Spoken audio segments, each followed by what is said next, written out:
Baiklah, Bismillahirrahmanirrahim. Assalamualaikum warahmatullahi wabarakatuh. Nah, di sini dengan saya Muhammad Rashendra Bramatio dan NPM 351011030 ingin menjelaskan uh, setiap langkah-langkah penyelesaian untuk jawaban UTS Manajemen Kuantitatif Bisnis saya.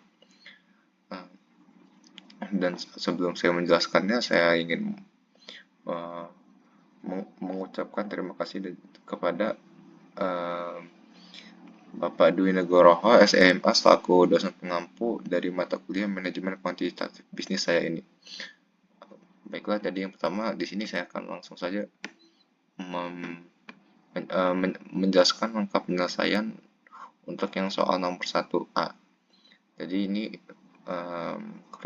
kurang lebih seperti ini untuk gambarnya. Dan ini untuk detail rute dan juga total jaraknya. Jadi yang pertama ada AB, di mana AB itu 7 kilo, AC 5 kilo, BC 3, BD 6, CD 8, DE 5, lalu untuk yang CE itu 4. Nah, lalu yang B ini kita menentukan nih jalur terpendeknya dengan metode CPA dan juga PERT gitu untuk mencari rute A ke E yang paling minimal atau yang paling hemat gitu. Dimana rute ke AE itu ada banyak. Yang pertama itu ada A, B, D, E. Yang dimana itu rute ABDE ini akan melalui jarak yang pertama ada 7 kilo yang dari mana, yang di mana 7 kilo itu dari A ke B, lalu ada 6 kilo dari yang dimana 6 kilo itu dari B ke D, lalu yang terakhir itu ada dari D ke E, yang dimana dari D ke E itu ada 5 kilo, yang dimana kalau misalkan kita jumlahkan itu hasilnya 18. Lalu yang kedua itu ada dari A, B, C, E, yang dimana dari A ke B itu 7, B ke C itu 3, lalu untuk C ke E itu 4, yang dimana kalau kita jumlahkan itu hasilnya 14. Lalu yang ketiga itu ada yang dari A, C, C ke E gitu, yang dimana dari A ke C itu 5, lalu untuk yang C ke E itu 4, yang kalau kita jumlahkan tuh hasilnya adalah 9. Lalu untuk yang keempat itu ada yang dari A ke C, C ke D, D ke E. Untuk yang dari A ke C itu 5, C ke D itu 8, lalu untuk yang D ke E itu 5, yang kalau kita jumlah itu totalnya ada 18. Nah, jadi dari keempat angka itu yang berdasarkan datanya itu tentu yang paling terdekat atau yang paling kecil jumlahnya itu adalah A, C ke E, di mana itu hanya 9. Yang terpendek untuk jaraknya, yang memungkinkan perusahaan untuk meminimalisir biaya logistiknya. Lalu untuk yang C itu menjelaskan bagaimana analisis jaringan ini membantu dalam bisnis logistik. Analisis jaringan. Jadi untuk analisis jaringan ini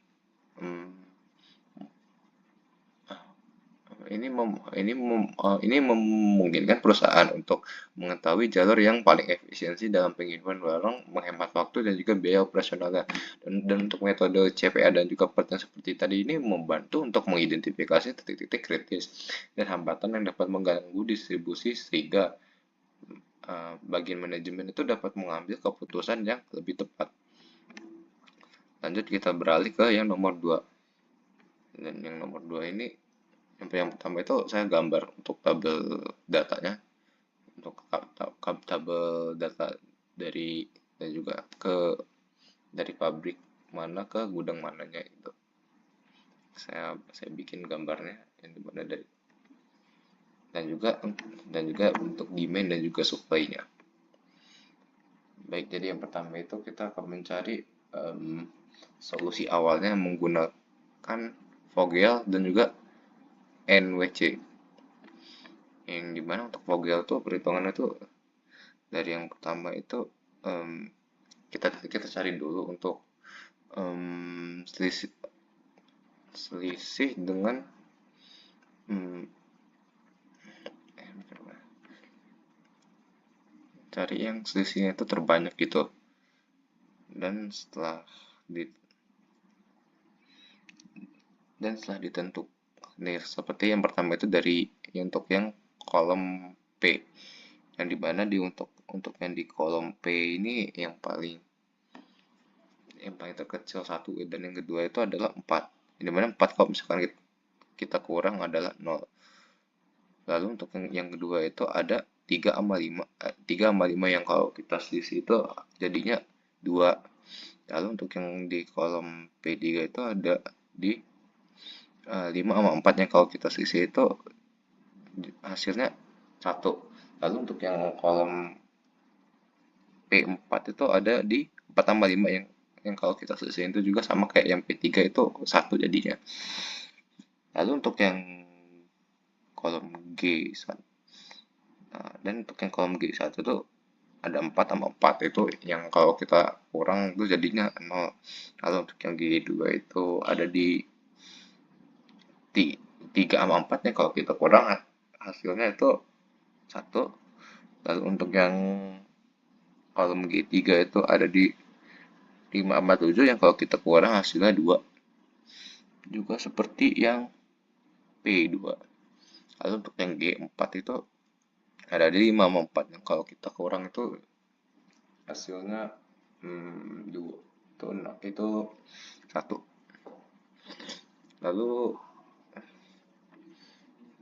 di sini dari hasilnya itu didapatkanlah ada dua yang memang hasilnya itu besar, hasil selisihnya itu besar dan juga sama.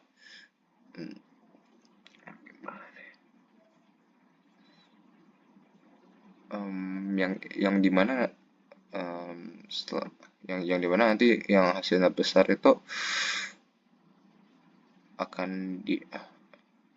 akan disuplai dengan hasil yang maksimal di kolom dengan apa ya,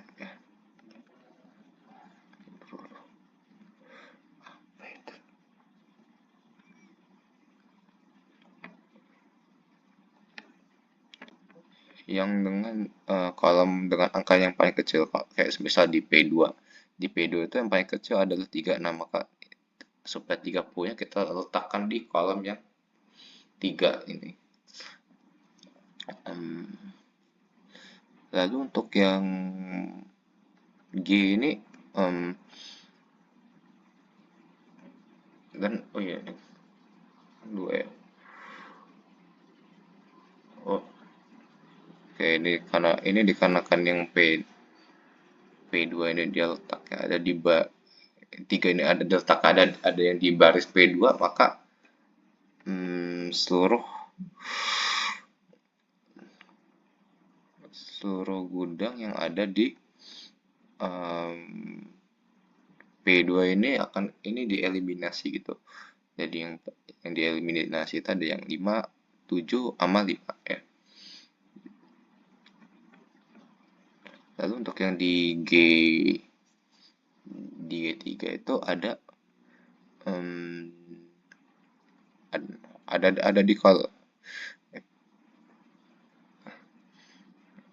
di kolom 5 yang emang angkanya paling minim dan ya untuk supply maksimum. Oke, karena itu makanya untuk 25-nya dialihkan sepenuhnya ke kolom yang 5. Dan jadi untuk yang kolom untuk seluruh gudang yang ada di kolom P3-nya semuanya dieliminasi, mulai dari 4 sampai 6 itu dieliminasi semua.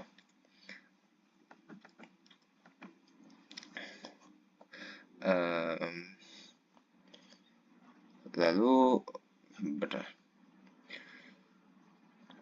Lalu berdasarkan perhitungan berikutnya, itu masih sama untuk yang P1. Untuk yang P1 itu 0. Lalu yang ini udah terpenuhi. Yang ini juga sama, udah terpenuhi. Udah nggak bisa diotak-atik lagi karena telah dieliminasi. Lalu untuk yang kolom yang sini itu 0. Untuk yang kolom yang di sini hasil itu itu hasilnya 2 gitu. Jadi kita alihkan dulu. Jadi karena itu yang paling besar, maka maka dari itu untuk yang 20 itu ditaruh di kolom 4 gitu, dikarenakan yang 4 ini yang paling kecil gitu untuk di kolom yang G4. Lalu untuk yang G1 ini aduh lalu untuk yang G1 ini kita letakkan di kolom 4, namun dengan jumlahnya cukup 15 saja gitu. Walaupun suplainya di sini ada 21. Dalam artian ada sisa 6 gitu, supply yang masih tersisa untuk yang ada di gudang P4, untuk yang di pabrik P4 ini. Lalu hasilnya itu kita kalkulasi jadi seperti ini, yang dimana 15 dikali 4, lalu 30 dikali 3, lalu 25 dikali 5, dan juga yang selanjutnya itu 20 dikali 4, yang hasil biaya totalnya itu jadi 355. Oke, itu untuk yang Vogel. Lalu untuk yang metode northwest corner ini kita mulai dulu dari hitungannya, yaitu dari pojok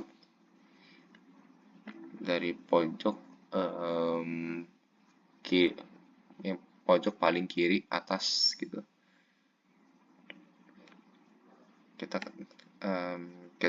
Kita ketahui dulu ini antara 15 sama 20, yang dimana tentu lebih kecil yang 15 gitu.